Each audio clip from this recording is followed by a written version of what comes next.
Good evening, Nick. How are you? Yeah, very good. Thanks, Jamie. Good to be here. Yeah. It's great to span many time zones and have you on Sentientist Conversations. So thank you for pushing into your evening to talk to me. No And problem. as we've talked about before, and I know you've listened to a few of these already, but the idea is to focus, I guess, on two of the deepest and most important philosophical questions: what's real and what and who matters. And I have an obvious bias in the way I'm framing these conversations because I'm trying to normalize and develop a very simple pluralistic worldview called sentientism, which says we should commit to using evidence, reason, and compassion for all sentient beings. So I guess it's trying to answer that first question by saying we should take a naturalistic approach using evidence, reason. And the second question, what and who matters? The clue is in the name, focus on sentience, the capability to, I guess, have experiences, particularly to suffer, to flourish, and to grant moral consideration to all entities we think might be sentient. But having said that, I'm talking to people in these conversations who agree and disagree with that way of thinking. So it'll be fascinating to understand your philosophical journey and where you've got to now on those two big questions and what their implications might be. But before we get on to those questions, how would you best introduce yourself and your work? Yeah, so I am Myq Pendergrast, a sociologist is my academic area, and my research is on animal activism. And that comes out of my experience as an animal activist and the questions that I was asking as an activist at the time that I was really interested in. And then I had my sort of academic work over here separately. And at some point, writing my thesis, I brought the two together. It wasn't originally my PhD topic. It was going to be on something completely different. But yeah, I was really heavily involved in animal activism at the time. And yeah, I managed to bring those two worlds together in my academic work. So yeah, sociology, animal activism. And I'd say nowadays I'm less involved in terms of activism in a traditional sense, in terms of doing street stalls and vegan outreach and the stuff I was kind of doing at that time. But still definitely an advocate for animals, mainly through media work like this, through radio shows, podcasting, and stuff like that on animal issues and other social justice issues. Brilliant. Yeah, and you're a much more professional podcaster than me. You're kindly sharing some tips before we started, so I've got much to learn. Yeah, And I've learned the hard way of some tips over the time. Yeah. yeah, and it's interesting to sort of review, I guess, your academic history as well, because you covered so many different spaces, exploring the sort of human animal too, with criminology and various different social issues. So yeah, it's really interesting. Yeah, and in fact, at the moment, my teaching really is very little to do with animals. In the past, that has been different. When I've been coordinating units and that kind of thing, I definitely have brought animals into sociology courses. But at the moment, I'm teaching on units like inequalities, very much from a human-centric perspective. So inequalities of gender, race, class, those kind of issues. But animals don't really come into it, but they definitely come into it in my own research. Yeah, that's great. Do you find ways of cheekily sneaking the animal topic in, even where it doesn't, normally fit into the curriculum? Because I find myself Yeah, doing that all the time. yeah, definitely. Occasionally, there's definitely some parallels. I think of just to give one example that I've sometimes touched on in my classes, talk about functionalist theory, which is a sociologist theory that inequality is positive because we need people doing the cleaning jobs and the low paid jobs, and we need people to be doctors and have different skills. And so basically, according to that perspective, which I'm critical of, inequality is good, basically, because it allows society to function. And I often bring in the animal perspective there, because when I'm raising critiques of these issues of like these academics who are kind of towards the top of the hierarchy of society in many different ways, in terms of gender, ethnicity, class, they're kind of sitting at the top. So things can look very functional if you're benefiting from it. And so I've occasionally related that to animals in terms of a lot of people say this relationship, the way that we use animals in this like happy meat and, so supposedly humane killing and it's a symbiosis. Yeah, exactly. It's functional. It's reciprocal and all those kind of things. And things can look that way if you're at the top, if you're the one winning out from these hierarchies. So that's just one example where I might kind of, make the connection to animal issues. Yeah, cool. Well, we'll come back to that, I think, later in the conversation. So the first of these two crazily broad questions I like to ask is what's real? And for many of my guests, that's a story about how they grew up originally, whether they were more in a sort of spiritual, supernatural, maybe religious household and society, or one that was more naturalistic in its outlook, and how their philosophy has shifted over time, if it has. So yeah, you can wind the clock back as far as you like. It'd be fascinating to know your story. Yeah, so I grew up very, not very, like totally non-religious. So both my parents identify as agnostics. Yeah. Reading many years ago the book Atheism, the Case Against God, that book would make the case they're actually atheists, and most agnostics are actually atheists because there's, according to that book anyway, there's a misperception that atheism means you know for sure there is not a God. Yeah. But they're saying the definition is not believing in God. So most agnostics don't believe in God. They don't believe it. Then they're not 100% sure of that, but they don't believe it. So according to that book, now most agnostics are probably atheists. But I don't care how people identify if they like, but they identify as atheists, agnostic, sorry. But no religion at all. And so religion, anything sort of supernatural is not a part of my upbringing at all. Occasionally I did come across religion just through friends and that kind of thing. I remember staying at a friend's place and going to Sunday school just because I was staying at his place Saturday night, and then his family went to Sunday school on the Sunday morning. And yeah, I had a very anti-religious view at about 5 or 6 years old. I really hated it. Really? I hated the songs they sung. I felt really uncomfortable. I probably felt a bit like Richard Dawkins looks whenever he walks into like anything religious or spiritual. I think I had that look at about 5 or 6. And I don't know where it came from, because my parents were sort of non-religious, but not particularly anti-religious. And so I really felt that, and I guess at that, whatever age I was, 5 or 6, I definitely would have been an atheist, even though I didn't know what the word was. I was like, no, I definitely don't believe this. This doesn't make any sense at all. And I really don't like this environment. So, I guess as soon as I came across religion, I was not a fan at all. So yeah, basically religion wasn't really a part of my childhood or upbringing at all. And whenever I came across it, I didn't like it, I guess. Yeah. And has your perspective on religion changed over time? Not much. Not much. You're pretty much still there where you were as a 5-year-old Richard Dawkins. I'd say pretty similar. I'd say I've probably softened somewhat on that, but still pretty much feel the same way. I guess in terms of like today, like religion or spirituality has zero impact on my ethics or lack of ethics today. So any ethical decision is 100% separate from anything religious, but also anything even vaguely spiritual as well. I guess I'm a bit more of the sort of the hardcore atheist in that regard. Like I know, again, probably more like Richard Dawkins when there's anything kind of spiritual, kind of have that look, I guess, compared to some like maybe more like Sam Harris, who's I believe is a bit more into meditation and a little bit more sort of open-minded, I guess, about more Eastern religions, but really not really interested in anything religious or spiritual. But I guess in terms of, sort of softening my views somewhat over time, I guess hearing certain people who I admire and learn a lot from, like other podcasters, for example, who are spiritual and or religious in some way, I feel like sometimes they can explain things in a way that makes some kind of sense. So I know Myq Kaplan, for example, who's been on this show before as well, has probably started off where I was before taking mushrooms, and I've just never taken the mushrooms. So I'm still where Myq Kaplan was like back then.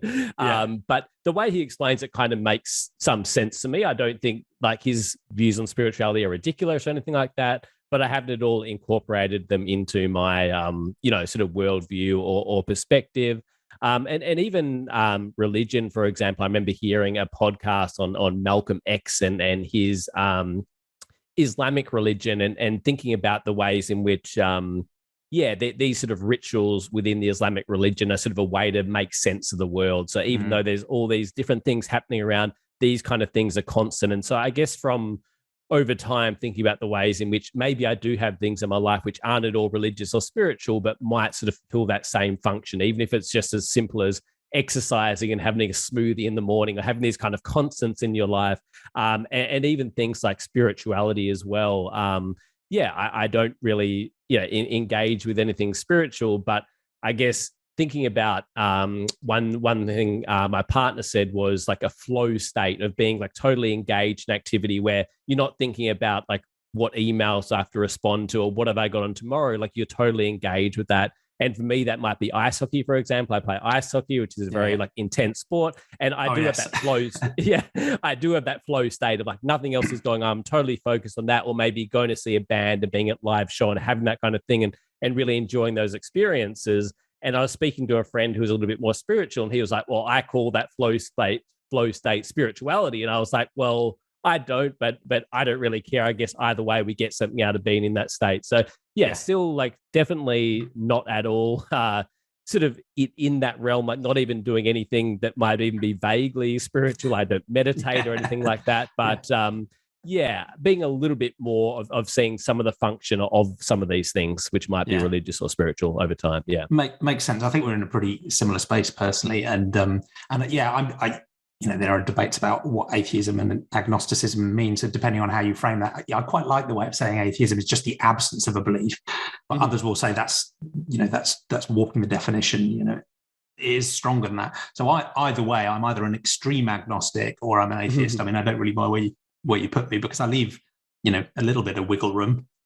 But to my mind, there's a breathtakingly, functionally infinite number of things you could choose to believe that have no evidence. So I'm not sure why you'd pick one of them. So I'm quite strong along that. And it was interesting how you talked about spirituality and other aspects, because there are many of my guests who maybe started out in a more formal religious context and then sometimes went through a sort of new atheist, angry atheist, sort of pushing back phase. But then one like you and I, to some degree, recognize that it doesn't make sense to throw the baby out with the bathwater, and there are some positive themes that run through religious worldviews as well that we can have without the supernatural, but some of them have also tapped back into some sort of softer spirituality or other non-religious realms of the supernatural, and like you, I haven't done that. Right, I still draw a pretty firm, hard line. Unless there's decent convincing evidence, I'm not going to choose to give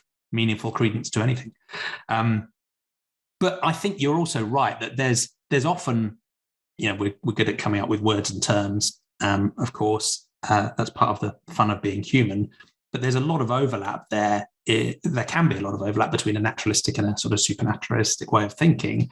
And whether that comes through when I've talked to my guests who have a sort of more spiritual worldview or are more open to that stuff, there's an open-mindedness and a humility, which I think I also share on a naturalistic basis, right? There's always new evidence, but there's a difference where being open-minded about the possibility of something is different from granting credence before the evidence is there. So I think that's one check for me.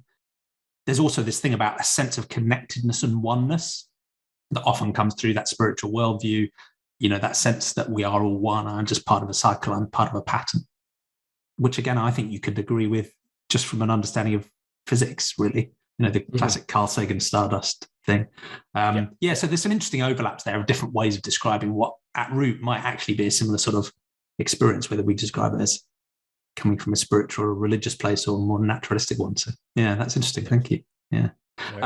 And as we come on to the second question, what matters, part of the reason I think the link is interesting, I mean, some people really like to draw a deep chasm between these two things. On the one side, there's reality and understanding things and what is, and on the other side, there's the classic is-ought distinction. There's what should we be doing in morality and ethics, and I think that chasm is sometimes overplayed, and that's partly why I like to address both of these topics one after the other, because for some people who either moved away from a religious worldview or just engaged with it and didn't want to agree with it, it was a fact and an evidence thing. But there's often also an ethical drive there where people are just saying, look, the ethics that are flowing through this religious system or interpretations of this religious system just clash with my intuitions about what good ethics is supposed to be.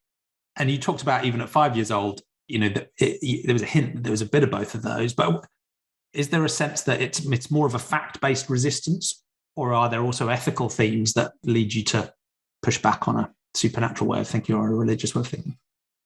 Yeah, I think there are both. I think definitely, I guess like the fact-based thing, again, I guess at 5 or 6 years old, I didn't really have any evidence to them. I guess maybe, I guess if religion didn't exist as like a social construct within society, it probably wouldn't make much sense to people. So I guess not growing up religious, it didn't make much sense from that point of view. But Yeah, you didn't have that default. No, exactly. No, I had quite the opposite as a default. So, yeah, I think there are definitely, definitely factual concerns of I guess, seeing the dangers of not,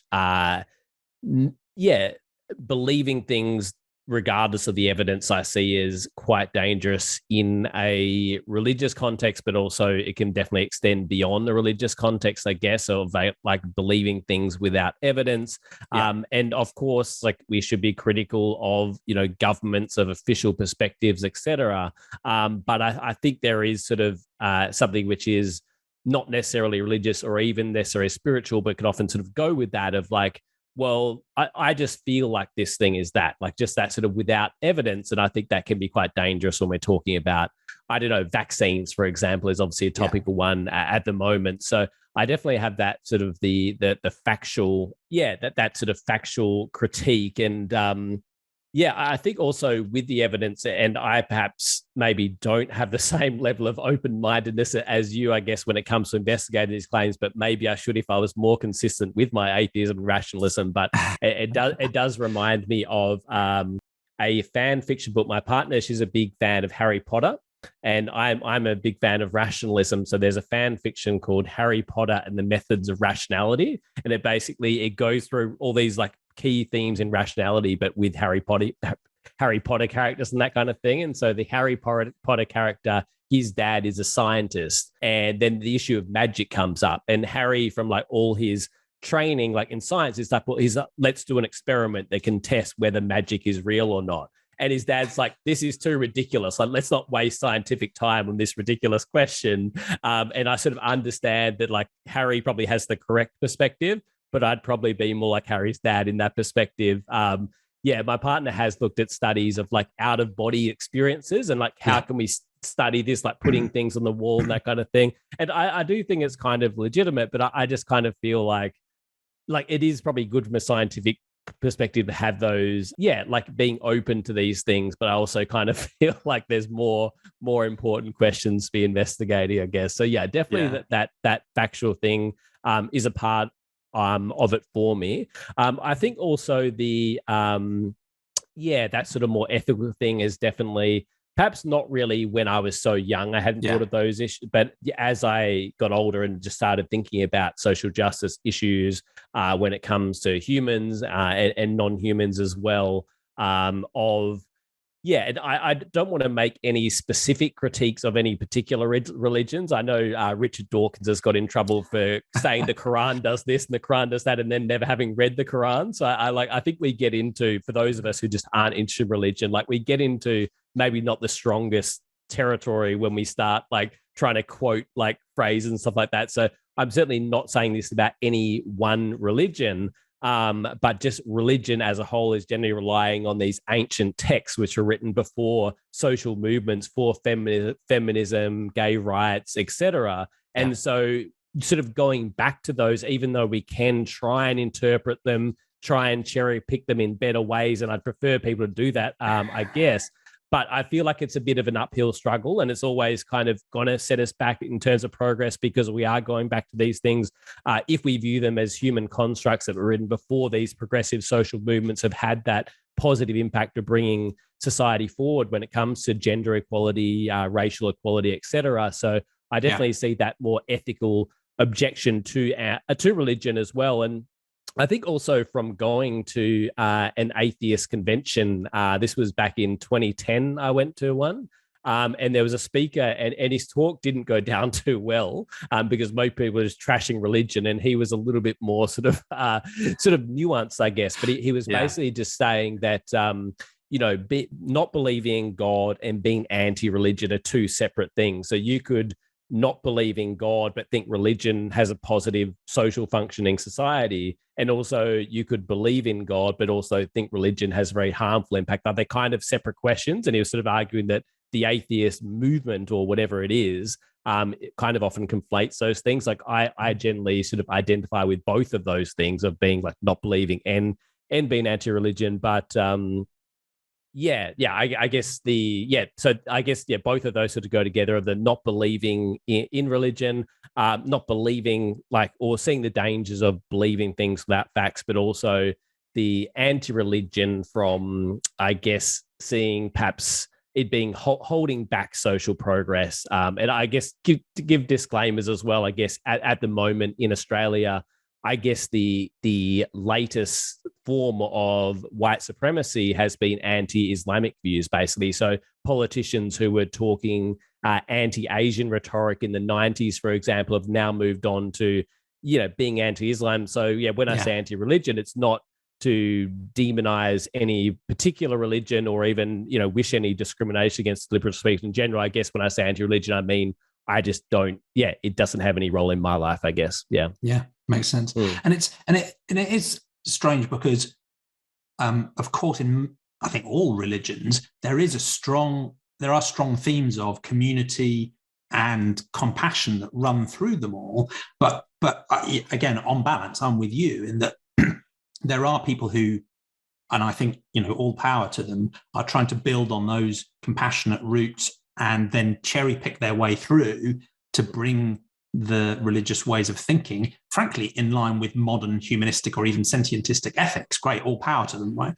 But the fact that they're having to cherry pick to work through that by itself indicates that they are working against what is really a regressive handicap, because, as you said, most of these texts were written, a few thousand, or in some fascinating cases, even a few tens of years ago, by normally, men who had a very different worldview when it came to equality and rights and and ethics. So I agree, there's a sort of regressive deadweight there that they're trying to push against. So it's an interesting balance. But at the same time, for some of my guests, as they've moved away from a religious worldview, they've still felt, even if there were problems with the ethical system that came packaged with religion, they've still felt like there was a gap. There was something they needed to rebuild. They're like, okay, I don't have a God looking over my shoulder now with a scorecard, threatening to burn me in hell for eternity, which I still think is a bizarre thing to tell a child, but that's a different topic. But once that's gone, they have this sense of having to rebuild an ethic, and you never really had that supernatural view or influence at all. So I'd be interested in your thoughts on this second question about what matters morally. And there's often two parts to that conversation. One is, okay, if we don't have a supernatural basis for our ethics, what is it grounded on? What's it based on, if it's grounded in anything? And the second related question, which is, who matters, and how does our scope of moral consideration shift over time? And you might be another one of those, interesting guests who had it all laid out from 5 years old, and you've just stuck with that since. But again, it'll be interesting to know your story about when you started to think about ethics and how you've answered those two questions and how you've changed over time. Yeah, absolutely. Yeah. And I think that is an interesting question. I did actually have a friend who was pretty hardcore Christian at the time, very much into Christianity. And and then he moved away from that, and he actually, spoke to me and my partner, Katie, and was saying like we're at the time we were both heavily involved in animal rights activism and other social justice issues, etc. And was saying you two seem like quite ethical people, but yet I know you're not religious at all. And so he was sort of struggling with that a bit, because his morality.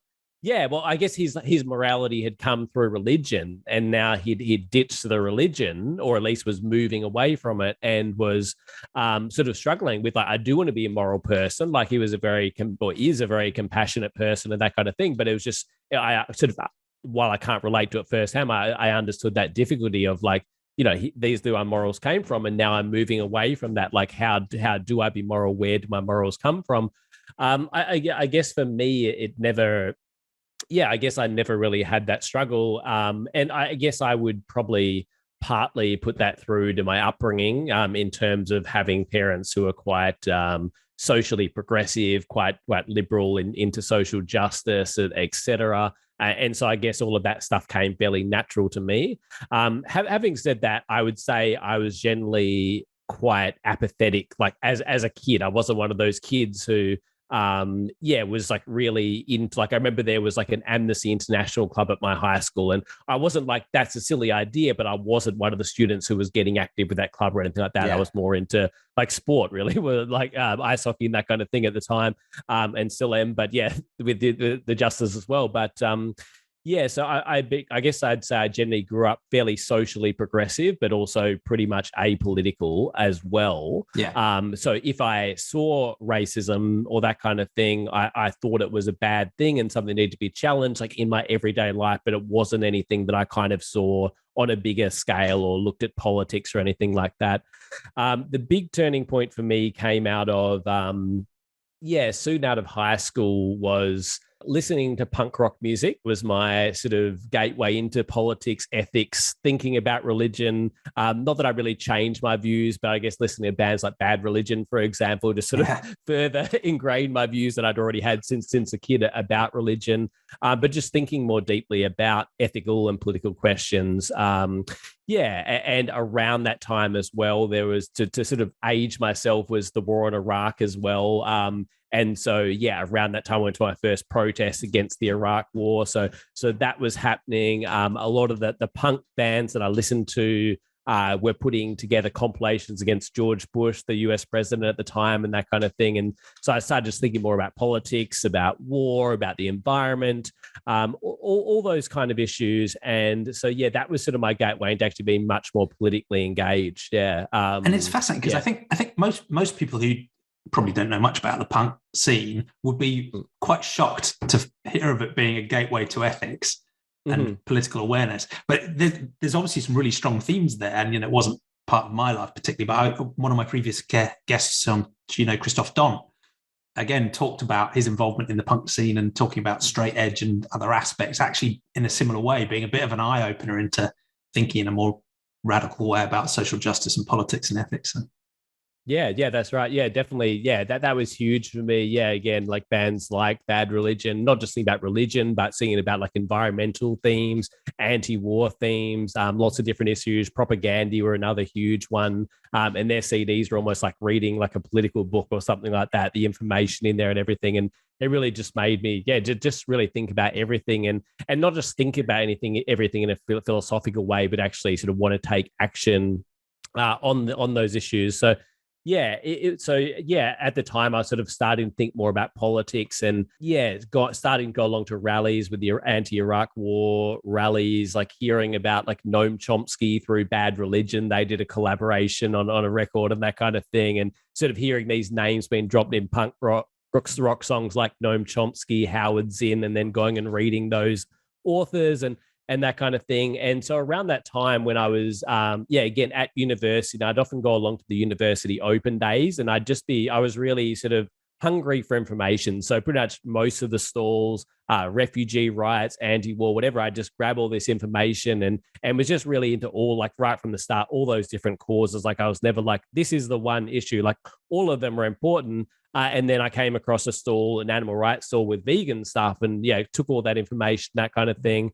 And it just sort of made total sense to me that I was already thinking anti-war, pro-environment, human rights, refugee rights, like the animal rights stuff just made total sense to me within that framework that I already had. And so I read the information. Go ahead. And this may be an odd question, but people find the different ways into this. But there feels like there's a strong theme of justice, and I guess by implication, sort of fairness running through a lot of the motivation there.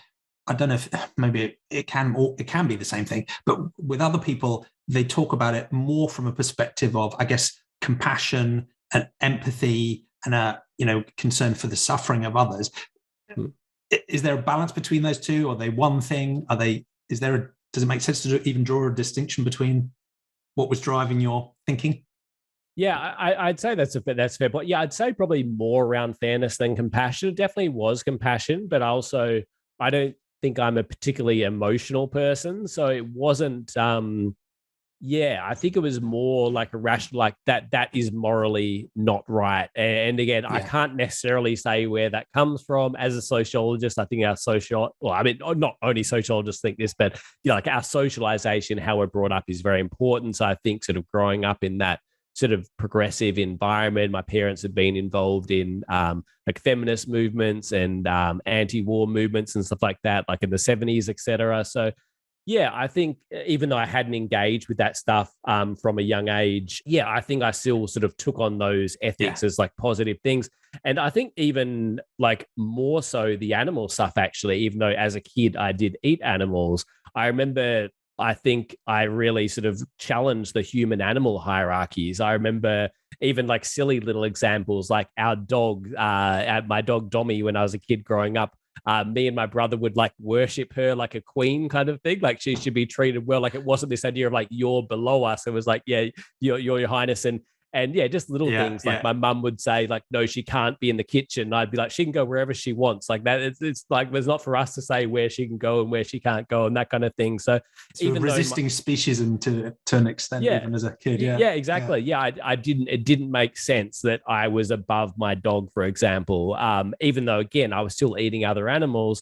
And actually, my parents had been vegetarian at some point, like way back, like in the 70s or whatever, and sort of moved away from that, ironically, partly because of us. Like we were like, oh, like I thought I was eating chicken, and it was actually tofu. So I just kind of got that thing that doesn't taste right. And some tofu does taste bad, to be honest, and some is really good too. But maybe it wasn't the best tofu, but maybe I just didn't get what I was expecting. But I wasn't necessarily into that. Having said that, I did as a kid drink soy milk. I made vegetarian meals and that kind of stuff. So I was never anti-vegan or anything like that, but I just hadn't really just made that connection. If I ever heard someone's a vegetarian, I thought that sounds like a good thing. Like I just hadn't really thought about it myself. I remember even asking my parents, like, why would people be vegetarian? Because the animal's already dead. And like when I saw a vegetarian, and they're like, yeah, but they hope people will kind of, reduce the demand and all those kind of things. But so I was never,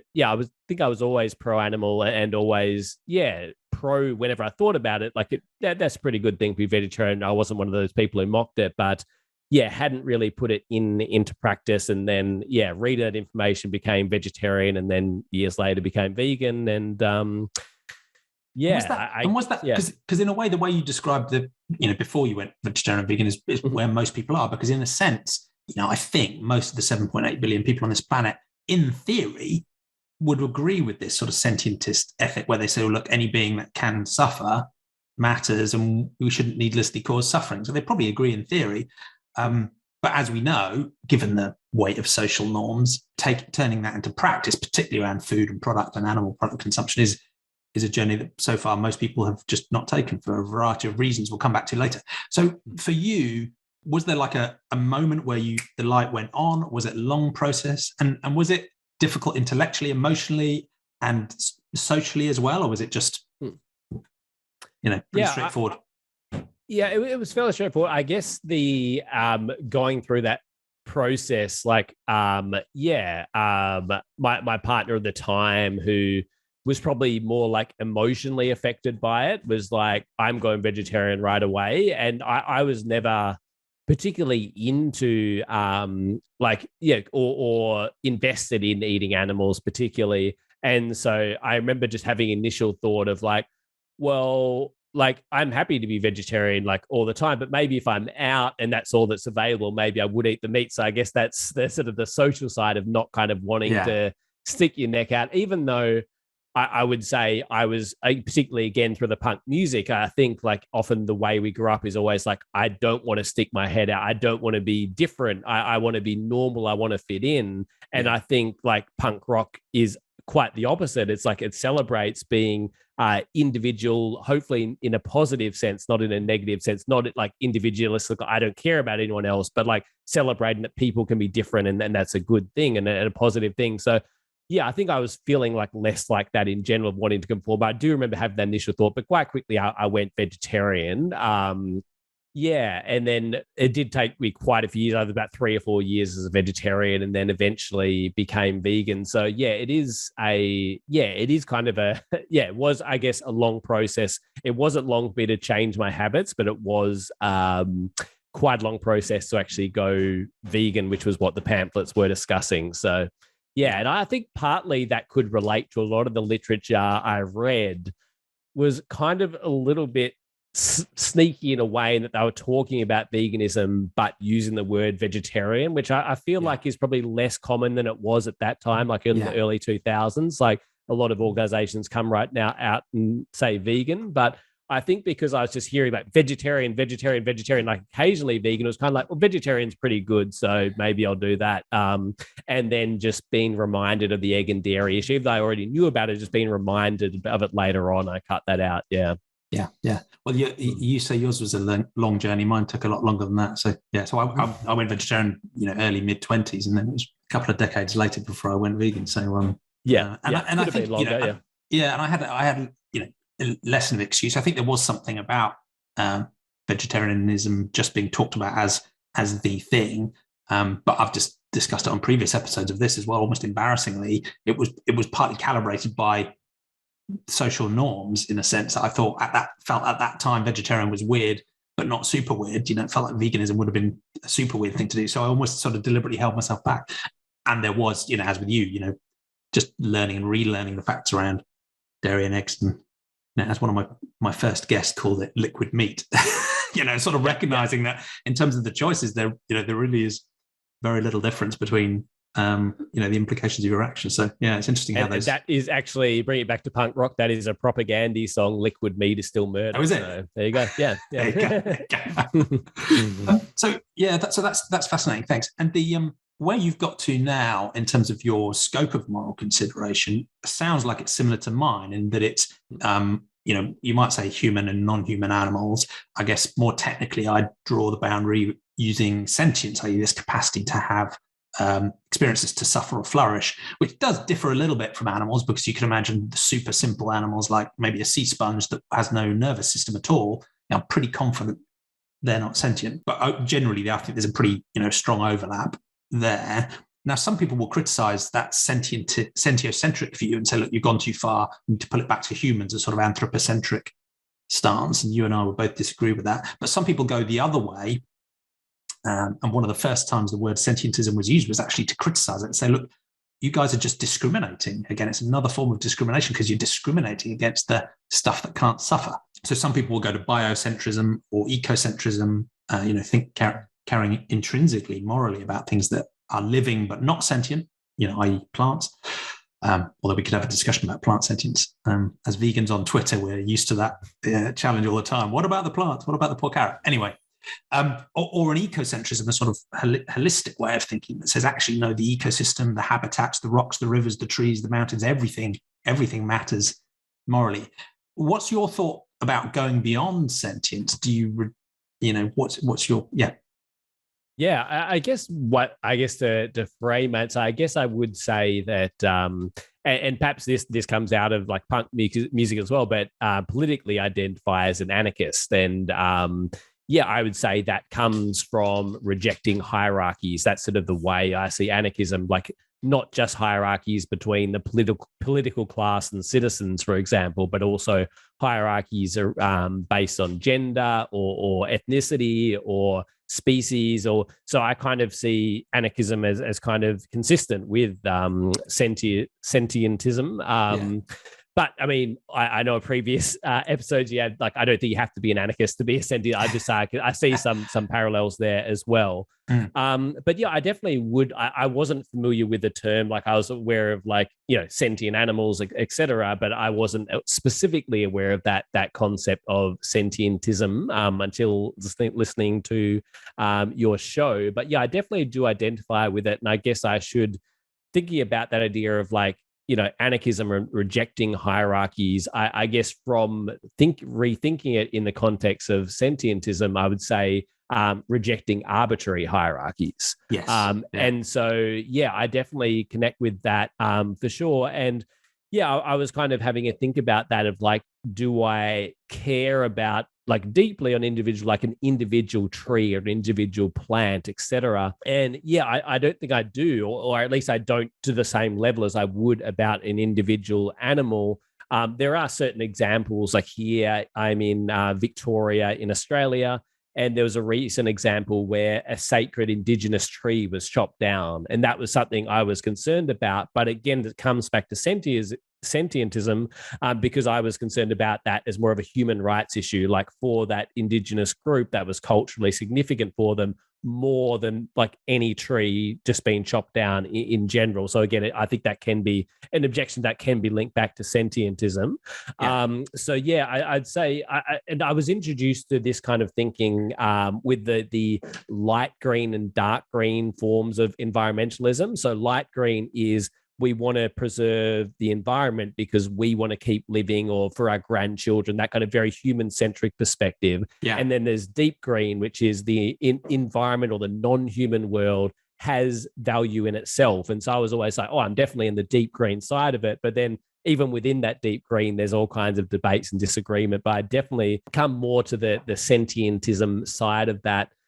There was a campaign I was somewhat involved in back in Western Australia, where I'm from, the other side of Australia, to save Beelia wetlands. It was like a wetlands, and it was interesting thinking sociologically about that campaign. There was all kinds of different framing, like why these wetlands were important. So often it was that light green thing of like, I want to preserve this wetlands because my grandchildren should be able to enjoy walking around it, that kind of thing. Yeah. And again, me coming from the deep green perspective, I was more, and particularly involved in animal advocacy. It was more an animal rights campaign for me, or at least an animal focused campaign of like, this is a habitat for animals. If they were going to put a highway through like they were proposing, the animals are going to lose their home. So it was very much from the perspective of individual animals. So yeah, I don't know if valuing like non-sentient world requires some kind of spiritual worldview. I think of a lot of Indigenous traditions that do have a spiritual aspect to it, which again, I don't have. So I don't know if it is that lack of spirituality, which means I have that, but I've just never really connected to that. I am concerned about the environment, and perhaps it does have some kind of, again, that deep green has some kind of value in its own right. But again, I see it as mainly valuable in terms of providing homes for sentient individuals, I guess. So yeah, I definitely connect with that totally. Yeah. And I think I'm in a very similar place. And as you've said, it doesn't prevent us having a rich, deep, powerful concern for ecosystems, environments, non-sentient stuff, because it's so critical to the experiences and the survival of, the maybe quadrillion sentient beings on this planet. So you can still have a lot of overlap. But I think you're right that the danger with refusing any hierarchy, and you might see that you mentioned that in the context of anarchism, but it also does come through in many mystical worldviews. The next step beyond we are all connected, we are all one is, everything is equal. And you can also feel that in a sort of super broad, holistic, systemic, ecocentric view, everything matters. And the risk for me is if everything matters, in a sense, nothing does, right? So if everything matters the same, crushing a rock or cutting a carrot or stabbing a pig, what's the difference? And that's part of my frustration is, in a sense, I don't mind if people want to go beyond sentience, if you want to, but don't use that to justify needlessly harming or killing sentient beings. And most people who have that very broad environmental concern, frankly, do that, right? They will care about ecosystems, rocks and rivers much more than they will about a chicken or a fish in a farm. And I'd argue that even if you have a biocentric or an ecocentric worldview, surely you still have to acknowledge that the capacity to suffer matters on top of that. But that's my only concern about going beyond. It is interesting. Like you see, like the hippies and hippies are all different kinds of things. But I often think like, a hippie kind of group, or even like a supermarket, like organic supermarket. You're kind of thinking all this vibrant fruit and veg and all, and then you kind of see this like gross area with all these dead animals, and it's like, how does this fit with all this stuff? And I guess it's the circle of life. It's the circle of life. Exactly. Nick. Yeah, I often find that kind of hippie kind of everything's connected, as you say, kind of nothing matters. You kind of It can, I guess, perhaps in some cases, there definitely are hippie vegans for sure, but it can often be gone the other way, like, oh yeah, I'm connecting with the animals and we're all part of nature and all that kind of stuff. But yeah, I guess in terms of the non-sentient world, I guess I care about it more as like systems, like ecosystems as a whole, more than like an individual tree or an individual plant. which admittedly is my critique of conservation, that they often forget about individual animals. They just view them as ecosystems. But again, I think going back to the arbitrary hierarchies, I think that it is justified in that case, the individuals versus the collective focus because of that sentientism or lack of it. Yeah. And I like the way you focus on the word arbitrary, because to my mind, in a way, sentientism is the only rational, the only justifiable discrimination, because to my mind, sentience is the qualifier for moral consideration. If you can experience suffering and flourishing, you matter morally. If you can't, you don't care. You can't care. There's nothing to care.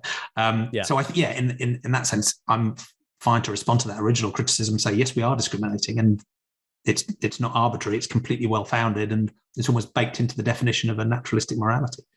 Yeah, and I think also there are, as you mentioned, sort of the grey areas of sentient, who is sentient and who isn't.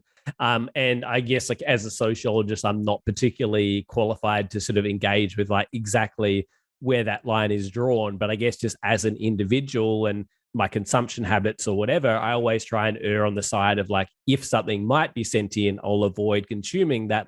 The classic honey example. It's I could have maple syrup, I could have all kinds of different things to sweeten my food. So I'm not an expert on bee sentience by any means, but I assume they're sentient, or at least I don't think they're not sentient. So it's I think with those marginal cases, cases we're not quite as sure of, one, not using them to justify eating cows and that kind of thing as well. But also, I generally, I think Peter Singer gave this example of giving them the benefit of the doubt. And if there is any doubt, I tend to sort of err on the side of giving the individual a benefit of the doubt that they are an individual. I agree. Yeah.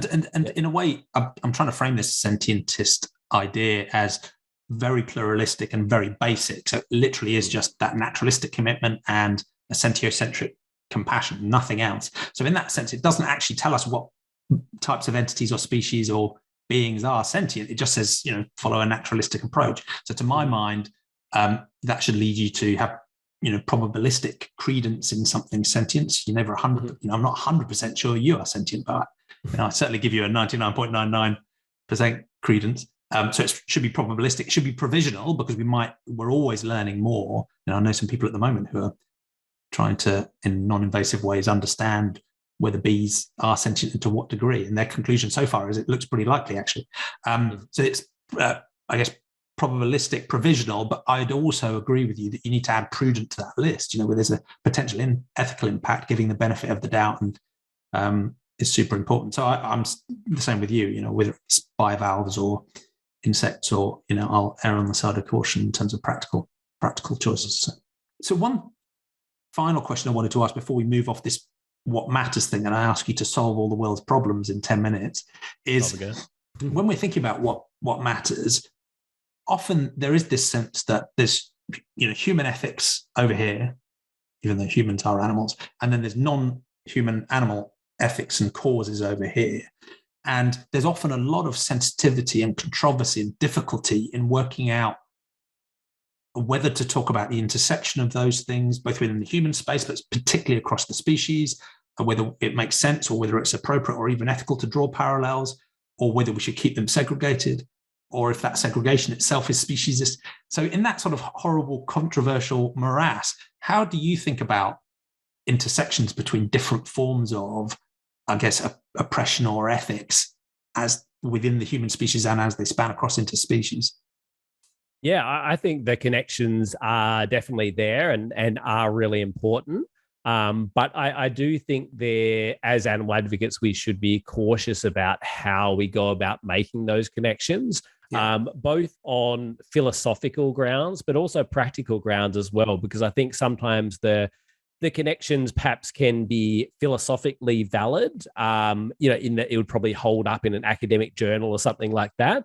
But even if it's philosophically valid, if it's not practically beneficial in terms of promoting your message, then I think that's another reason not to promote messages in a certain way, even if it does make sense philosophically. So yeah, again, I think totally that, intersectionality was originally coined to look at the experiences of Black women and looking at connections between particularly gender and race, and also class came into it. But I think just due to the nature of the term, like even if we take Black women, for example, some Black women might have disabilities, for example, which might lead to different experiences compared to able-bodied Black women, for example. So I think the term itself does lend it to connections beyond gender and race, for example, class, disability, and also species as well. So I think, I'm only an amateur in this space, but my understanding of one of the original case studies of intersectionality, I think, really crystallizes the value of that perspective, because from my understanding, you can correct me, it was a situation where a firm or a factory were claiming that, we're not discriminating because there are Black men on the factory floor and there are white women in the office. So we can't be sexist because there are white women in the office, and we can't be racist because there are Black men on the factory floor. And of course, the intersection being, a Black woman who's not allowed to work on the factory floor because you're a woman, but you can't work in the office or be customer facing because you're Black. That intersection was, another level and type of discrimination that is completely ignored if you only look at each individual, source of discrimination. Yeah, absolutely. Yeah, there was Kimberly Crenshaw as a legal scholar who coined that term in 1989. It was, and that is a really good example of those connections. And even another example is there are stereotypes of women overall which harm all women, for example, but there are also negative stereotypes which specifically negatively impact African American women or Asian women, etc., which are going to be unique to that group as well. So again, I think it's a really useful concept. And absolutely. Obviously, Carol Adams has written a lot about the connections between, women and animals, or sexism and harm to animals. And there's all kinds of connections, and I've written about some of them myself. But I do think, again, both philosophically and practically, I think we need to be cautious about how we go about that. So I think where some of the criticisms come in, I think there's some criticisms that come purely from speciesism, in terms of you can't make that connection because speciesism isn't a valid form of discrimination. And so therefore, how could you talk about women and animals in the same sentence or whatever? But then there are perhaps more valid concerns, which are more about the way those connections are made. And I feel like some animal advocates kind of only draw on those other forms of oppression to try and advance the cause of animals, and I think that is where the sort of the problems kind of come in, of it's almost instrumentalizing the human oppression because it's useful for and not actually necessarily meaningfully opposing that. I guess having said that, I guess one thing I've sort of covering from an academic and an activist background, but in terms of academic writing about intersectionality, it's kind of talking about, well, all of these different things are important and they're all connected. But then some scholars have said, but what do animal advocates actually do with that? I know Esther Alaun, who's a similar scholar in an area to me, researching animal issues, has said, well, that doesn't mean animal activists have to campaign against every single issue.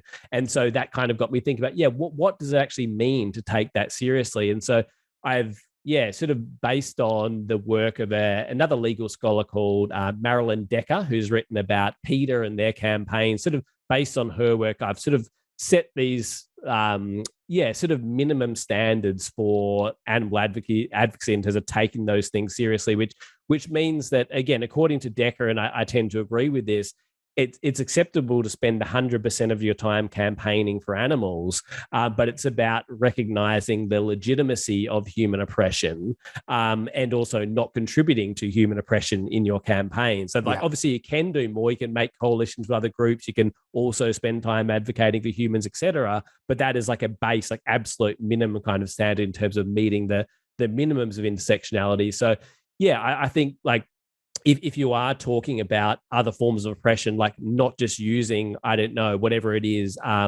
cutting back on women's abortion rights to talk about eggs and dairy, but also thinking about that as a legitimate issue in its own right, perhaps one that you're also, not necessarily going to spend time campaigning against, but at least recognize the legitimacy of that, I guess.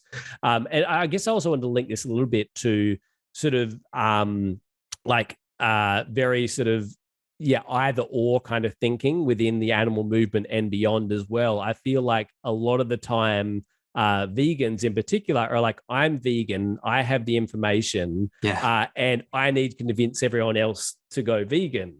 And I think, vegan outreach and more people become vegan is definitely a good thing.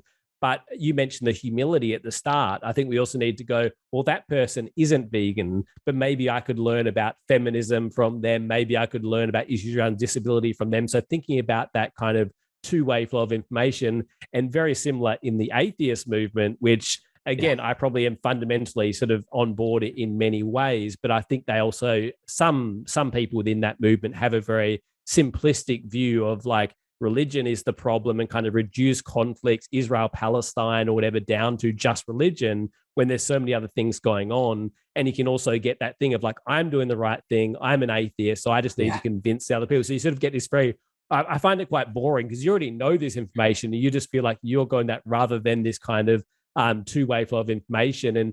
And seeing Cornel West speak, for example, he is an academic philosopher and an activist in the US, and he's a Christian, but very committed to social justice. And so, if I had a conversation with Cornel West, I'd like to know what I could learn from him. I wouldn't try and convert him to be an atheist or something like that. So, I hope that brings it back to the humility as well. So I think that is useful both within atheist and animal circles of, agree. And I wonder if it does feel sometimes that there's a bit of a link in style and tone between some in the atheist community and some in the vegan community. And it's funny because obviously many people in the atheist community criticize veganism and say it's like a religion, whereas actually, I think with good validity, most vegans would say, no, animal product consumption is more like a religion, because you're ignoring the evidence and the reason, and you've turned away from compassion. Whereas we, have, in the same way as you've turned away from a religious way of thinking, we have also rejected harmful social norms to, follow evidence and reason to a more compassionate outcome. So they'd switch it around. But there does seem to be sometimes a tone similarity between some in the atheist community and some vegans. And I wonder if it partly comes from when you're so convinced you're right around a particular topic, you sort of think you might be right about everything. And that can, so I think it's partly that, but it's also because if that topic is very important to you, it can sort of override everything else. And I think, both sides could do with a bit more humility and open-mindedness. And I remember seeing Naomi Klein speak. Do you know Naomi Klein? She's a journalist who's written about a lot of climate change, and like someone who was vegan was like, did you ask her a question about like animal agriculture and stuff? And it's like, I already know animal agriculture has a big impact on the environment. Like, I want to know what she's got to say. And if people she knows are vegan and do have those conversations with her, but I don't think a sort of a pointed question is really going to, but it's like, again, I feel a kind of a boring way of thinking of having like your one analysis and then trying to sort of get that into every conversation, rather than, understanding that intersectionality and that all these different things are important. And I guess a critique of intersectionality I've heard from within the animal movement is the issue of reciprocity. So the idea of like, I showed up to their rally for Palestine, but then they're not going to come along to my animal rights rally or go vegan. But I think that's the wrong way to think about it, because when I have been to like a rally for Palestine or a refugee rights rally or a Black Lives Matter rally or whatever, I'm not going in there in the hope I'll convince someone to go vegan. I'm going because that is an important cause in its own right that I'm genuinely taking part in. So I think it's that, again, thinking is like you'd only take part in these movements as a way to promote veganism, I think is just a dead end way to do intersectional. Well, it's not really doing intersectionality well, but I think there is engage in good faith with exactly. And then if in doing that and you meet people and incidentally have conversations, then that's great. But I don't think that should be your motivation any more than like when I'm engaging in vegan outreach, it's not in the hope I'll have a discussion with someone about Palestine or refugee rights or whatever. If I do, great, but it's not why I'm engaging. I'm engaging because I care about that issue. So, yeah. And now I'm really worried that anyone who's listened to this will go back through my Twitter feed and assess how consistent I am with my humility and my open-mindedness. But anyway, we're all imperfect. We're all working. Yeah, of course. It's and I'm sure I'm not. It is like more like aspiring towards that. More. And I think I definitely did have that mentality Not so much around atheism. I think that was never really the primary lens. It's more just something that religion just isn't something that impacts my life, but it was never really a big focus of trying to convince people to go become atheists. Even when I went to the atheist convention once back in 2010, it wasn't so much like I'm part of a social movement. It was more like, some of my favorite comedians are going to be there. There's an illusion to sound like a fun weekend, which it was. I didn't necessarily see part of some kind of social movement. But I think with veganism, I think at least at some point it was kind of thinking about, how can I get that person to go vegan? I was thinking like, I'm going about this the wrong way. I think it's more about just, engaging with all these issues. And if someone thinks about veganism, then great, but it's not sort of the primary focus for interactions by any means. Makes sense. And again, it can be difficult to do that consistently, because I guess when it comes to the animal product setup and animal farming and fishing, well, I guess once you've taken the blinkers off, the ethical harm and horror is so visceral and obvious and mind-blowing in its scale. And the level of social acceptability is, again, just deeply shocking. It is, I think, psychologically understandable how that can become, so centrally defining for the way people think about the world. It's, I struggle with it myself. You're walking around talking to people in a world that thinks this stuff is normal. It's quite, you can understand why there's that, that can become quite obsessive. But to your point, that doesn't necessarily make you effective in trying to achieve what you want to achieve. But I think also like thinking rationality, I guess like thinking like rational, and I think I do, like, again, it's more something you aspire to than you have. But I think generally, I hope I think quite rationally, and hopefully, I think a certain way, but if more evidence come along, I'll change the way I think and change the way I act, etc. But I guess like thinking sociologically, like that isn't necessarily the way most people operate. And I guess thinking about the way in which like most people eat animals because most people eat animals, right? Like I think there's an Irish sociologist and animal advocate, Roger Yates, who said most people go with the flow. And I think that was a really sort of good sociological analysis. And so, I guess also thinking about like, just because I make a really good point about veganism, it doesn't automatically mean someone is going to change their ethics. And I think even from giving a lecture on animal issues, which the purpose wasn't to convince the students to go vegan, it looked like socially about animals, but there was stuff about eggs and dairy in there, etc. And one of my students afterwards was like, I'm vegan now after the lecture. And then another student was like, I'll add like not being vegan to my long list of reasons why I'm a hypocrite. So that the two different reactions. But the one who said I'm vegan now was already a vegetarian. Both of her parents were animal advocates growing up and that kind of thing. So in terms of like her socialization, it wasn't much of a jump to do that. Whereas that same student who totally agreed philosophically was maybe their social circles were quite opposed to or not connected to veganism or animal advocacy. So it'd be more sort of going against the flow for them. So again, I think we think that it's just a matter of making the right philosophical argument, but often it's got a lot more to do with people wanting to fit in with the society around them. Completely. And we've already come on to quite naturally the final question in the conversation, which is how can we make the world a better place? And I think we are in this slightly strange situation where you and I both share a naturalistic way of thinking, more or less. We aspire to try and take a rational, honest understanding of the world or develop that. We both share a roughly sentiocentric worldview that we care about all suffering, and we might prioritize differently within that, but at least in concept, that's how we think about moral consideration, compassion, and where it's warranted. And I think both you and I have high degrees of confidence in the solidity of those positions. They seem pretty strong, almost self-evident, but nearly everybody on the planet disagrees with us. And part of the reason I bang on about worldviews generally and sentientism specifically is because I do think that almost every human caused problem that we see around us does come back to either people believing things that are just wrong or poorly founded, or it's a failure of compassion in some sense. And so hence my motivation to try and get more people to commit to naturalism and more people to commit to sentiocentrism. I think, at a deep-rooted way, that should have positive knock-on effects with every decision we take. But it does feel like, as you've just said, the technical philosophical argument isn't necessarily what's going to win. It feels like, in a sense, we've already won that argument theoretically, substantially. I mean, there aren't many viable pushbacks, but the problem is one of social norms and social nature and psychology. And that's partly why your academic work is so fascinating, because I do think that, sociology and psychology is almost the dark heart of nearly all of these problems. And of course, we need technical innovation. Yes, the philosophers can work on the trolley problems. There's all sorts of other stuff we need to do, right, as we face these problems. But it does seem like the weirdness of human psychology and sociology is the biggest problem we're facing, whatever that problem is.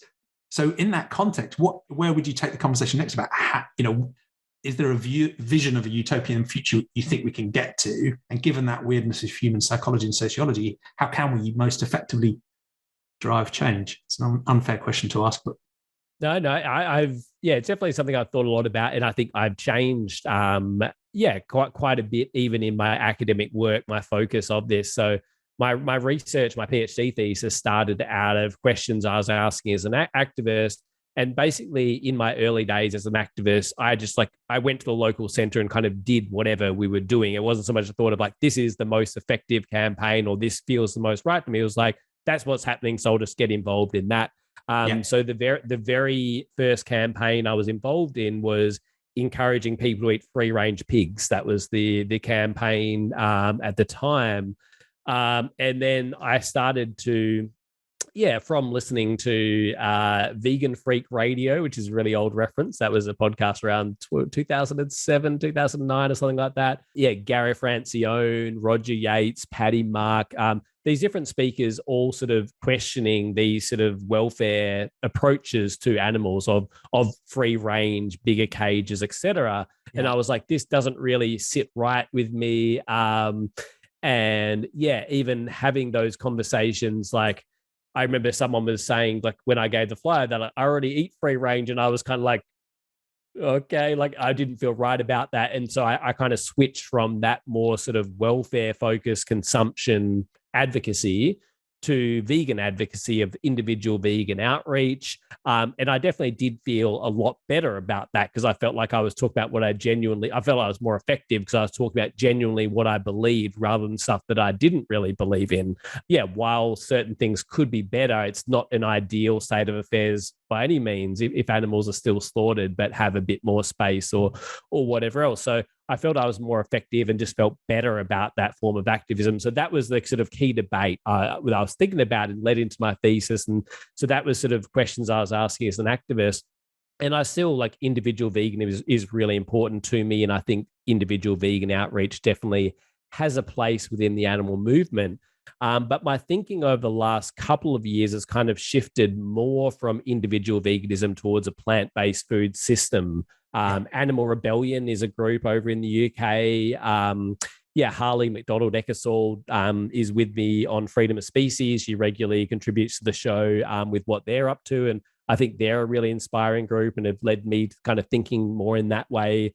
And a bunch of other things. But I think one of them is the issue that, as I mentioned before, and as I know you're aware of as well, like when people are confronted with new information, they don't necessarily change their behaviors. And I think that's something that we, sort of as rational people who try and be more rational, again, I think that's our instinct, just to convince people of rational argument. Yeah. But if we're rational, we also have to be aware of the evidence, which says that doesn't necessarily work for most people.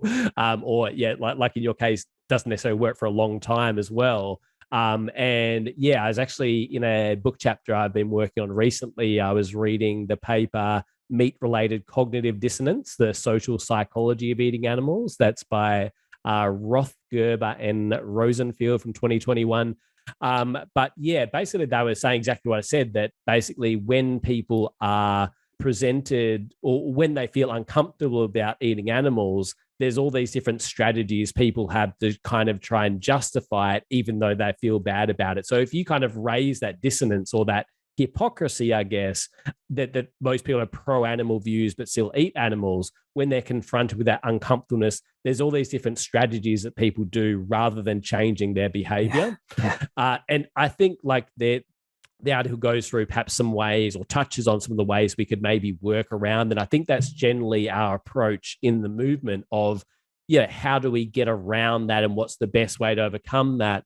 But I think another way to look at it is go, well, maybe we could have a movement that includes people who eat animals, but can also advocate for animals at the same time, which is, it sounds wrong to me from someone who's generally, been involved in vegan outreach.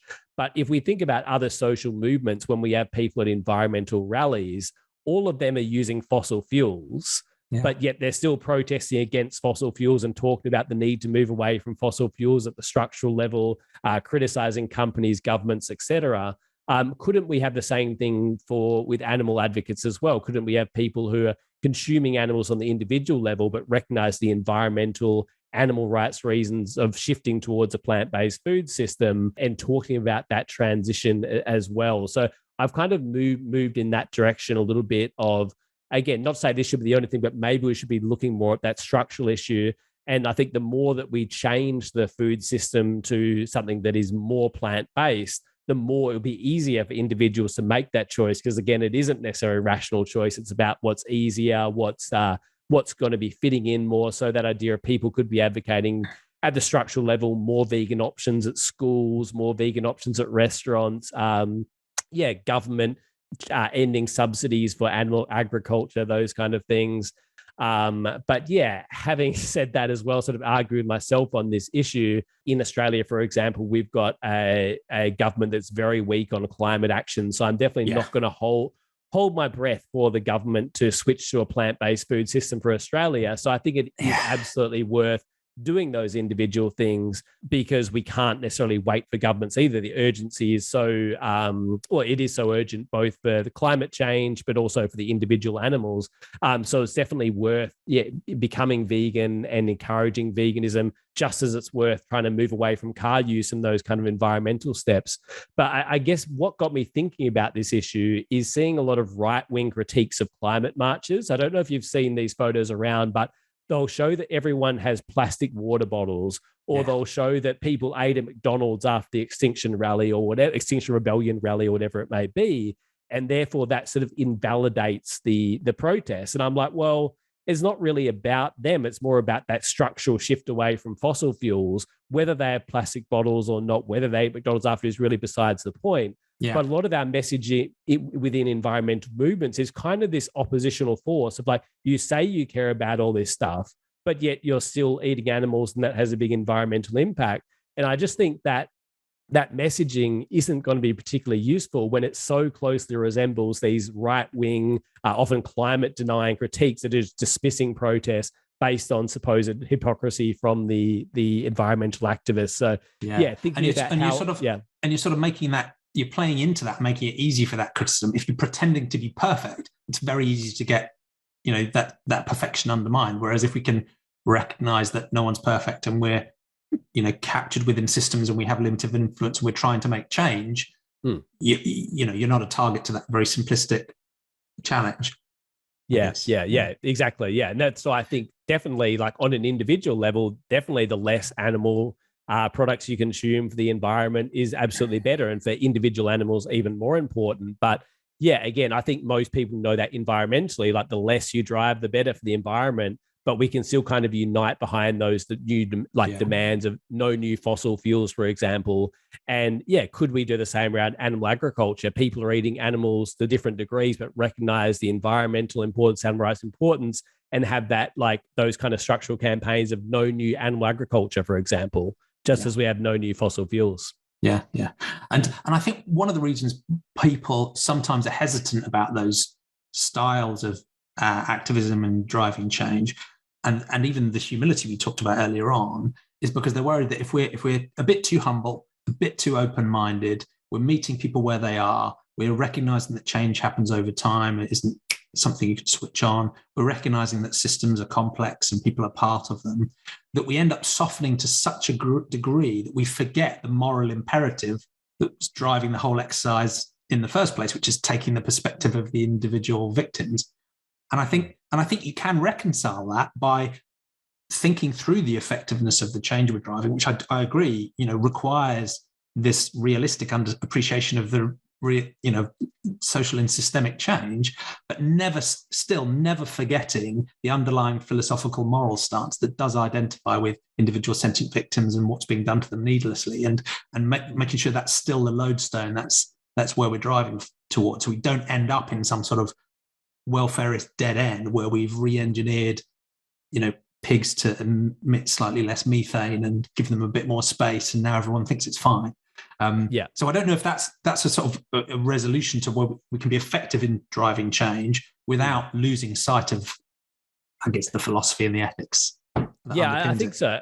Yeah, and I think I'm definitely not advocating welfare reform. It's more about talking about moving towards veganism at beyond the individual level. Yes. And I guess also while I definitely support individual ethical choices and do my best to make them myself, I think also sometimes that idea of philosophy and ethical decisions, often it's kind of spoken about as kind of we're all on the same level and all have the same opportunities to do that as well. It's kind of what is the most ethical thing to do? Yeah. And then I realize the frustration that people kind of use these arguments, even though they're in a position where they could easily be vegan and kind of point to the extreme example and go, oh, that they can't do it, so therefore I can't. I don't think that's a good argument either.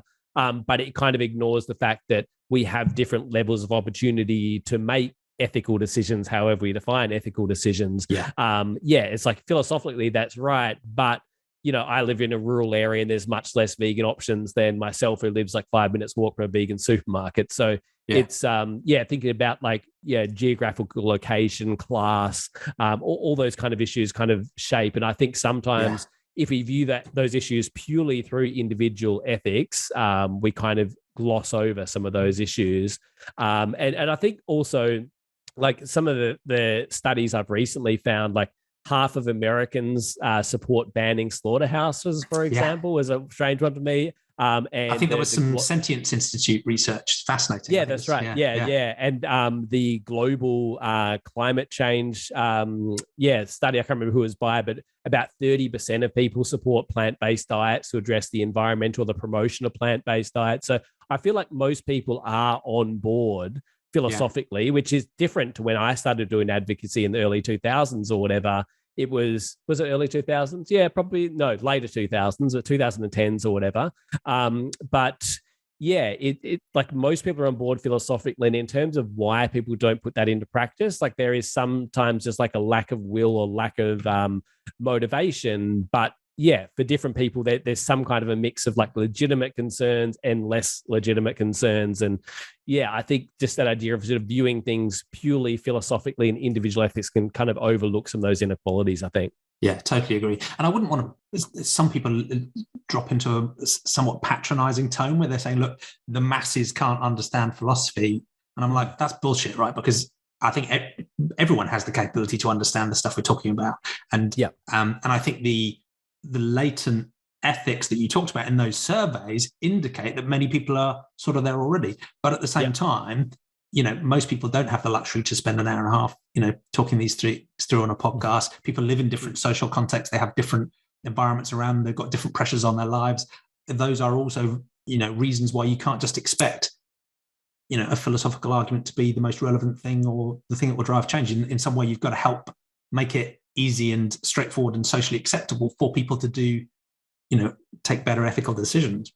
Yeah, I guess that's why I'm kind of thinking, again, in my more recent research, thinking about that structural shift. And yeah, the more that we do make it easier, the more that we make it more socially acceptable, the way, I guess, the general approach to the animal activist movement has gone, we've got an animal-based system and a system where governments give subsidies to animal agriculture much more than plant-based agriculture, and kind of accept all these things and say, as an individual, you should choose plant-based within this system which favors animal consumption. And it's if we can change the system, obviously working towards a totally plant-based system, but even just in that direction of more supporting or incentivizing the consumption of plant-based products, then I think that would really help sort of, in addressing that lag between the ethics where a lot of people are there, but not necessarily the consumption matching that. Makes sense. Yeah, thank you. And I think one of the other things that frustrates me is where people take the systemic argument too far, that they end up using that as another excuse. So some people seem to think that these systems are like they're like magic that operate independently of consumers and governments. They would, the animal product industry would continue even if no one bought from it. It's like, well, where do you think the money comes from? So there is this sense of, oh, it's the system, therefore I don't need to change. And I think it's good to, be realistic about our ability individually to change those systems. It's pretty small, right? But in the same way as you wouldn't use that as a justification for not bothering voting, right? We still have to recognize that those systems are driven, yes, partly by subsidies, but largely by many trillions of individual consumer decisions that put money into those systems for them to continue. So again, I think there are traps there and excuses there, but I think a well-rounded appreciation of the reality of systemic change and the fact that each of us as individuals aren't just consumers, right? We can also be leaders and managers and voters and letter writers and campaigners, and those systems comprise individuals too. So individual change isn't just about what we do in the supermarket. And I think I would also say, sort of almost on the contrary, I think a lot of the animal movement goes too far in that direction and argues it is just sort of individuals creating a demand for these products, and we could just as easily switch these other things. And I guess I would also point to the way in which companies create the demand, not necessarily individuals, through advertising, through availability, that kind of thing. So definitely not rejecting individual change, but I guess like as a sociologist looking at that structure and agency and the fact that we have agency as individuals, but again, to different degrees, depending on our circumstances. And there's these structures, but the structures change over time and they're not totally separate to these individual decisions and actions and that kind of thing. So seeing that sort of give and take rather than one or the other. And I definitely support individual change and structural change. I guess I just see a lack of that structural focus in the animal movement, which is why kind of my thinking's gone in that direction. Yeah, makes sense. Thank you. Now, I'm aware of taking a massive chunk of your time already, so I'm going to give you a choice. We can either wrap up there, because I think that's it's a nice way to finish with that balance, or if you wanted to, I was interested to go back to the fact you talked about anarchism earlier on, because most of this conversation has been, in a way, sort of assuming current systems and ways of working and what can we do within that. So it might be interesting, if you're up for it, to just sort of lay out how that sort of anarchist thread of thinking might play in terms of, again, a sort of utopian end state, or how theories of change, or how does that relate to the issues we're talking about. But if you want to wrap up now, then I'm good to talk about that. I think, and I guess that humility of, like, I think even within anarchism, there's anarcho-syndicalists, there's green anarchists, there's anarcho-communists, there's all these kind of different threads. So I think we can often like divide ourselves and go, not only I'm only going to listen to anarchists, but I'm only going to listen to this particular strain of anarchists. So I definitely am humble about that I don't have all the answers, and I learn a lot from people of other political ideologies as well. But I have always connected with that the most, I guess. Again, perhaps coming out of punk rock definitely helped with that. But I guess thinking about other political systems that I connect with in some ways, like Marxism, for example, I definitely see a lot of valid critiques of work under capitalism and exploitation of workers, and workers feeling alienated, not having connection to their work. And so the critiques of capitalism, I think, are all totally valid. But I guess where anarchists and myself maybe differ is like the ideal solution. Like, where do we go from there? And obviously, again, Marxism isn't a monolith, and Marxists have different ideas about this. But overall, it's often more about this group of people, the bourgeoisie, the business owners are running things, and we need the proletariat to kind of lead things, or a certain group of the proletariat. And so it's kind of sort of the ideology is that, like, the wrong people are running things basically on some level. Whereas anarchism is more about like, how can we all sort of make decisions collectively rather than having this leadership class. So I guess that's why I connect with anarchism. Having said that, we don't live in an anarchist world. So I certainly, do support things like, governments stopping subsidizing animal agriculture and moving that towards incentivizing plant-based agriculture. So I'm definitely not a purist in that sense. But I guess where my anarchism maybe does intersect with veganism, and I have spoke about veganism and links between veganism and anarchism, et cetera, in terms of challenging hierarchies, for example. But also, I guess that sort of individual change, which again, I am sort of critical of as well. But But that idea of like a lot of the advocacy I was doing, people would say, like, what petition do I sign? Like, who can ask? I'd say, no, like, you can do it yourself. You could, like, not needing to go through leaders. And I still see individual veganism as really important, but I guess I've moved away from that supply and demand kind of analysis of veganism, because as you touched on, it does have some merit, but it sort of ignores the way that companies also and governments also play a role in creating demand as well. But more about like living the world that you want to create. And I think that is a really common theme within anarchism of like not waiting, like after the revolution we'll do this, or after like trying to live the world you want to see right now. And yeah, I have written a paper along those lines of how veganism fits with like an imagining a utopia. So I guess that is more where I see the benefits or the power of veganism, of more like imagining this world where animal products don't exist and putting that into practice now, as well. So I guess that's one connection I see there. But definitely. Again, I'm an amateur in this space, but my understanding of some of the themes of Marxist thought actually have anarchism in a sense as a sort of end state, so that once you've gone through this restructuring, then you can free everybody to operate without hierarchy. And I guess what you're suggesting now is we don't need to go through that revolutionary process where we give a bunch of other people loads of arbitrary authority. We can almost live an individual sort of utopian vision, and as an example, as a model, as a instantiation of that right now, and drive that instead. Yeah, absolutely. Yeah. And I definitely have read a lot of Marxists too, but a lot of what I've heard about this is from anarchist theorists. I'll give that disclaimer. But David Graeber, who is an anarchist who I've learned a lot from, an anthropologist, but he was talking about the way in which like communism is basically anarchism, as you mentioned. So that is sort of the end goal, where there's no authority. We have a withering away of the socialist state, and we basically are left with communism, which is basically anarchism of no state. Workers control everything directly, and it's sort of this utopia which anarchists are going through too. Yeah, I guess I'm sure that's what Xi is working towards in China, no doubt. Well, I guess that is where the critique comes in terms of like that's not necessarily how power works. Once people have power, I think they're unlikely to give it up. So I think even though some socialist governments have done some good things in terms of redistributing wealth and more equality, etc., I don't see any of them moving towards that communism. I don't see any of them giving up state, even if it's for somewhat valid reasons of I don't want this right-wing government to come in and have like the poor being more oppressed than they are now, that kind of thing. But I don't see, again, I don't think that there's a lot of sociology in organizations, that kind of thing, but I don't think that's the way organizations work, of giving up power. So that is sort of where the anarchist versus Marxist critique comes in, sort of the solutions, even though we both don't like capitalism.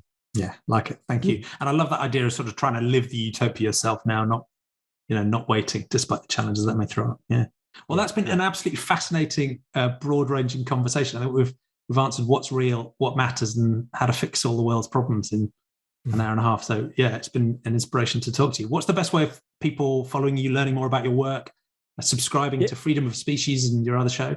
Yeah, that's right. So I guess I'll start with academically. If anything I've said takes your interest, all of my publications are available on the website, theconversation.com. So if you search my name, Myq Pendergrast, all my publications there, nearly all of them are open access to view. I'm also on Twitter. My academic Twitter is @MyqPendy, PNDE. I mentioned I also do media work. So Freedom of Species is a show I do, or not just me, but I'm part of the team of Freedom of Species, an animal advocacy radio show, which Jamie will be on or has been on. I'm not sure how quickly you release these things, but either way, keep your eye out for Jamie on that show. That is, if you just search Freedom of Species on your favorite podcast app, we're on most of them. And me and my partner Katie also do a podcast called Progressive Podcast Australia, which we're both vegan and definitely does cover some animal issues, but it's much broader than that. We cover everything from politics to pop culture to gender, anti-racism, environment. It's just very broad, whatever we feel like talking about, really, but sort of a social justice kind of a podcast, I guess. Yeah. Brilliant. Thank you. Well, I'll include links in the show notes so people can click through and follow your work. Yeah. Great. Thanks for doing that. Thank you again. Apologise to Katie for the disturbance later to the evening, but it's been great to talk to you, Nick. Stay in touch. Yeah, no worries. Thanks for that. And yeah, I really enjoyed the chat and I really enjoy the show. Shout out actually to Myq Kaplan, who's been on the show before, for setting this up as well. Absolutely. Thank you, Myq. Yeah, enjoyed being on the show and also enjoyed listening to the other episodes as well and introducing me to this podcast. So thanks, Jamie, and thanks to Myq. Brilliant. Thanks. Take care.